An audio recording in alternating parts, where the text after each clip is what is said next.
ડભોઈના હસાપુરા પુડા ગામ વચ્ચે રેલવે ગરનાળાની ગોકળ ગતિથી ચાલતી કામગીરીથી ગ્રામજનોને હાલાકી, રેલવે ક્રોસ કરીને જવા માટે લોકો થયા મજબૂર। ડભોઈ તાલુકાના હસાપુરા અને પુડા ગામને જોડતા માર્ગ પર બની રહેલું રેલવેનું ગરનાળું હવે ગ્રામજનો માટે સગવડને બદલે આફત બની ગયું છે। ગુજરાત સરકાર દ્વારા રેલવે ફાટક મુક્ત ગુજરાતના અભિયાન હેઠળ આ ગરનાળું 1 વર્ષમાં પૂર્ણ કરવાનું લક્ષ્ય હતું, પરંતુ 2 વર્ષ કરતાં વધુ સમય વીતી જવા છતાં કામગીરી અધૂરી છે।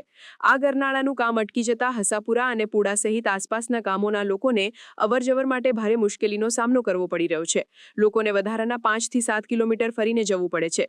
શાળાઓ શરૂ થતાં શાળાએ જતા વિદ્યાર્થીઓને આ લાંબો અને જોખમી રસ્તો કાપવો પડી રહ્યો છે।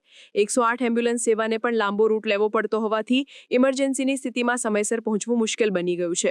કોન્ટ્રાક્ટર દ્વારા છેલ્લે 30મી તારીખ સુધીમાં કામ પૂરું કરવાની ખાતરી અપાઈ હતી, જે પણ પૂર્ણ થઈ શકી નથી। આ ગરનાળાનું નિર્માણ કાર્ય ગોકળ ગતિએ ચાલતું હોવાથી ગ્રામજનોમાં રોષ ફેલાયો છે। શું કોન્ટ્રાક્ટરની બેદરકારીના કારણે અમને ગામ લોકોને આ હાલાકી ભોગવવાનો વારો આવ્યો છે? 1 વર્ષનું કામ 2 વર્ષે પણ પૂરું ન થાય એ વહીવટી તંત્રની નિષ્કાળજી છે।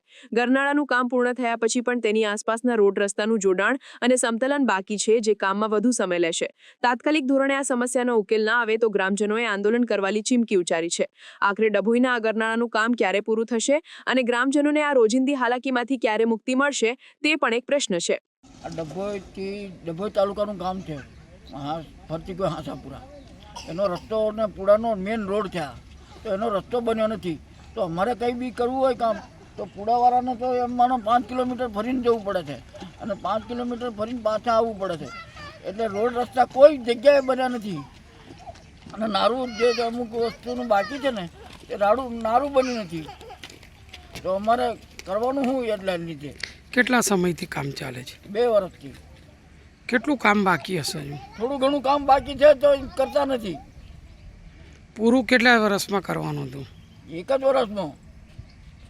તો તમારે જવું હોય તો કઈ રહીને જાઓ છો? અમે રેલવે સરકીને જઈએ, કામ અમારા ગામની સીમ કરીને એટલે રેલવે સરકીને જઈએ બધી ગામની, અને એમ રહીને જવું હોય પુડાવાળાને તો એમ ફરીને જાય હોય, અને પુડાવાળાને અમુકને જવું હોય તો રેલવે સરકીને જતા રહેવાય। તો ગાડી આવે તો જોખમ ગાડી કરવું? આવે તો જોખમ, પૂરતું જોખમ।